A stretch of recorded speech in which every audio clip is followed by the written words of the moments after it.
राम राम। पिछले दिनों मैंने एक वीडियो डाला, उसमें बोल दिया कि गुड़ खुद भी ना खाएं और गाय को भी ना खिलाएं। तो कई लोग मुझसे नाराज हो गए कि गाय को गुड़ खिलाने का कौन सा दोष है, हम तो सदियों से खिलाते आ रहे हैं, तो ये तो खिलाना चाहिए, हमको बोला जाता है। लेकिन देखिए, बोला जाता है ठीक है, लेकिन मैं आज तक एक भी व्यक्ति को नहीं बोला कि गाय को गुड़ खिलाएं। अगर आप वैज्ञानिक बुद्धि रखते हैं तो एक मेरी बात को समझिएगा। गुड़ की तासीर गर्म होती है और वह सूर्य ग्रह के साथ जुड़ा है, और जब भी हम गुड़ खाते हैं तो हमारे शरीर में गर्मी उत्पन्न होती है, और कहीं ना कहीं हमारी जो स्किन है ना, ये शुक्र से जुड़ी है, इसमें ताप उत्पन्न होने लग पड़ता है, गर्मी आ जाती है। ठीक है, तो शुक्र की खराबी होने लग पड़ती है। जैसे किसी की कुंडली में सूरज शुक्र इकट्ठे हों तो उसे गुड़ खाने के लिए रोका जाता है, लाल किताब में स्पष्ट लिखा है ये। तो इसी के आधार पर मैंने ज्योतिषीय दृष्टिकोण से बोला था कि आप गुड़ ना खाएं, क्योंकि सूर्य शुक्र की युति कई लोगों की कुंडली में होती है, उनको मालूम ही नहीं होता, इसलिए मना। और सप्तम भाव में सूर्य हो या सेकंड हाउस में सूर्य हो तो ये भी कहीं ना कहीं शुक्र के घर हैं, तो यहां पर धन धान्य की दिक्कत दे देता है। इसके अलावा एक चीज और है, पहले आप ये वीडियो देखिए ध्यान से।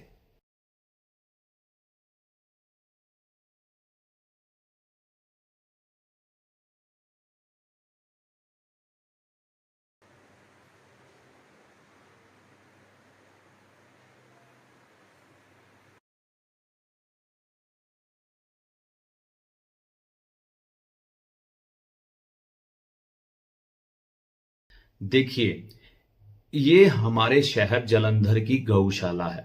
आपने ध्यान से पढ़ा और सुना कि वहां पर एक पर्चा चिपकाया गया है कि गुड़ खिलाना मना है। ये मैंने नहीं लिखा।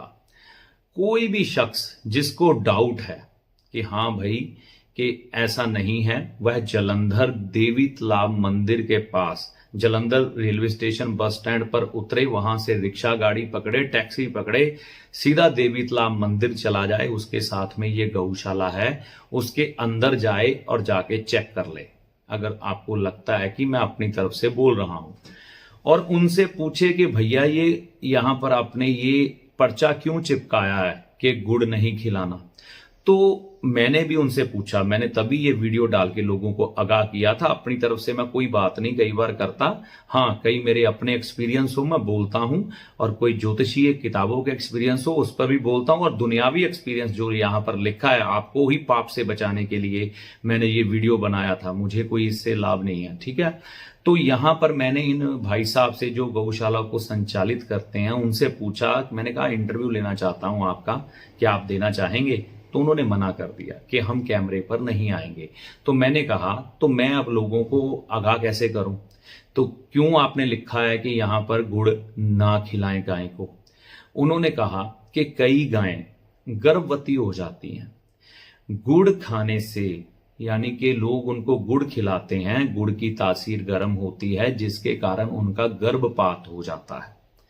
तो कहने का मतलब यहां प्री मेच्योर डिलीवरी हो जाती है, समय से पहले। उसमें क्या होता है, कई बार वो कहते हैं कि बच्चे बच नहीं पाते। मैंने नहीं कहा, उन्होंने कहा। अगर डाउट हो, अगर आपको शक हो तो वहां पर जाकर पूछिए, वो आपको भी उतना ही, वो समाज सेवी संस्था है, ठीक है ना, गौ माता का इतना लालन पालन कर रहे हैं, ठीक है ना। तो अगर उनके सामने ये चीजें घटित हुई हैं तभी सार्वजनिक लिखा है ना उन्होंने, नहीं तो उनको क्या हर्ज है भैया, डाले जाओ जितना मर्जी गुड़। तो ये मैंने आपको इसलिए कहा था कि आपको कई बार मालूम नहीं पड़ेगा कि कोई गैया गर्भवती है कि नहीं, तो किसी के कहने पर या अपनी मर्जी से आपने उसको गुड़ खिला दिया और वह गुड़ कहीं ना कहीं उसके गर्भपात का कारण बन गया या प्री मैच्योर डिलीवरी उसकी हो गई, तो इसका पाप किसको लगेगा जाने अनजाने। फिर सोचेंगे कि हमें खराबी कहां से आई, अरे ये तो धर्म का नाश कर रहा है, बोल रहा है चैनल पर कि गाय को गुड़ ना खिलाए। तो भैया समझ के आधार पर चलो, अपने विवेक अपनी बुद्धि का इस्तेमाल करो, जाओ खुद जाकर खोजबीन करो, ठीक है ना, मेरे पे विश्वास ना करो, मैंने तो गलती कर ली ये बात आप सबके साथ शेयर करके, तो इतनी घृणा, ठीक है ना। तो आप जाकर खुद, अगर आपको सच में लगता है कि मैं गलत कह रहा हूं, आप खुद जाकर वहां पर जाएं, पूछें उनसे, फिर गुड़ खिलाएं, ठीक है ना। तो दुनिया भर में इतनी चीजें पड़ी है, आपको गुड़ ही सोचता है क्या, ठीक है ना।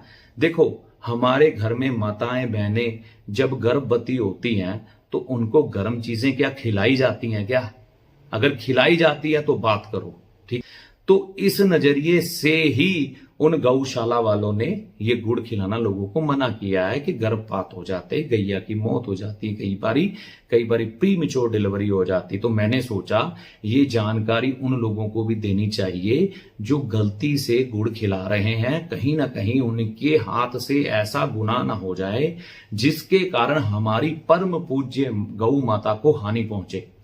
तो फिर उसके बाद टेबे ले लेके घूमेंगे, पता लगेगा नहीं तकलीफ कहां से है, ठीक है ना। जाने अनजाने करके निकल गए, क्योंकि बुद्धि का इस्तेमाल तो कोई करता नहीं है, ठीक है ना। सुनी सुनाई देखी दिखाई बात पे चलते रहते हैं, और उनकी छाप दिमाग पर इतनी जबरदस्त पड़ी होती है ना कि पानी में डुबो डुबो के भी उनको डुबकियां मरवा के भी बाहर निकालो तो होश नहीं आती।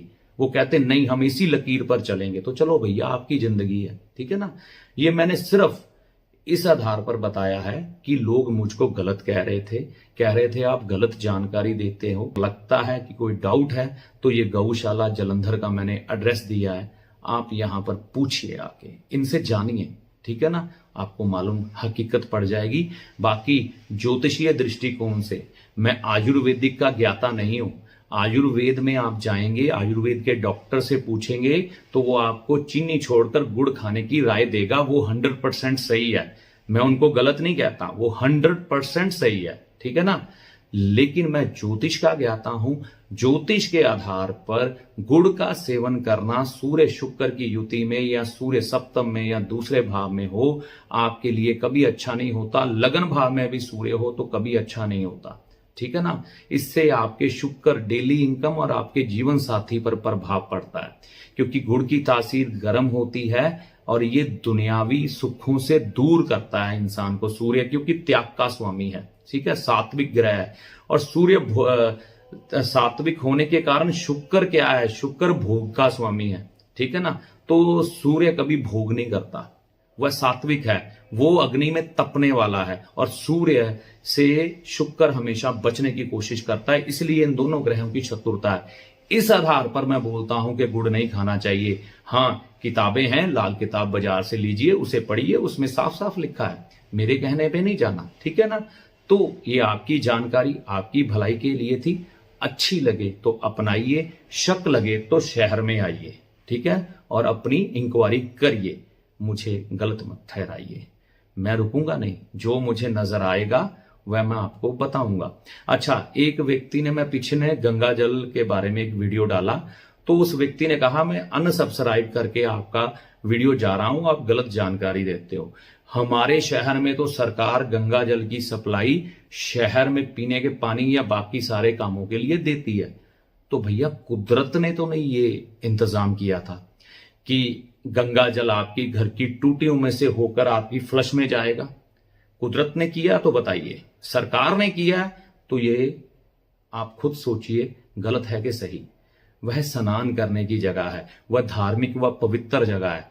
आप खुद सोचिए, जो चीज कुदरत ने जिस तरह से बनाई है, अगर उस तरह से उसने वैसे इंतजाम किए हैं तो फिर मैं दोषी हूं, मैं गलत जानकारी दे रहा हूं। तो विवेक और बुद्धि प्रथम है। हाँ, एक व्यक्ति ने यह कहा कि गंगा जल से स्नान करने में अगर वो गटर पे जाता है तो जब हम भगवान शिव को दूध चढ़ाते हैं तो वो भी तो गटर में जाता है। अरे वाह मेरे भोले बादशाह, मेरे को एक बात बताओ कि पुराने समय में क्या गटर होते थे? ये जो जंगलों का शहर बसाया है ना, मतलब कि जंगल काट काट के ये जो मकान बगीचे बनाए हैं, ये वो पुरानी चीजें खा गए। पहले शिवालय के नीचे कुआं हुआ करता था। मेरे शहर में, मेरे घर के पास जो मंदिर है, उसका जो भगवान शिव को जल चढ़ाया जाता है आज भी गटर में नहीं जाता, उस कुएं के अंदर गहराई में जाता है, पताल में समा जाता है। ये प्रोसेस बिल्कुल ठीक है। तो इसके आधार पर तो फिल्में भी बनी हैं, भगवान शिव पर जल चढ़ाते हैं या दूध चढ़ाते हैं, तो इससे अच्छे किसी भिखारी को पिला दो, वो गटर में तो नहीं जाएगा। अरे गटर में नहीं जाता था भैया, पताल में जाता था, उसकी अलग महिमा थी। ठीक है ना, तो वो भी किसी दिन बात करेंगे। तो असली प्रोसेस जो है वह गटर में जाने का नहीं, पताल में जाने का है।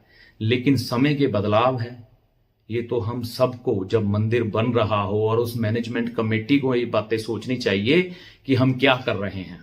ठीक है ना, सभी चीजों को मैं परिवर्तित नहीं कर सकता, लेकिन बता सकता हूं कि उसका सही प्रोसेस पताल में या किसी दरिया में जाना है। ठीक है ना, इसीलिए पहले मंदिर दरिया के किनारे हुआ करते थे, कोई चीज चढ़ती थी तो वो सीधी दरिया में समा जाती थी। लेकिन आजकल तो हमने घर घर में शिवलिंग लगा लिए हैं, तो अपनी मर्जी से अपनी दुनिया बसा के बैठे हो भैया, तो आपकी मर्जी है। जय माता दी।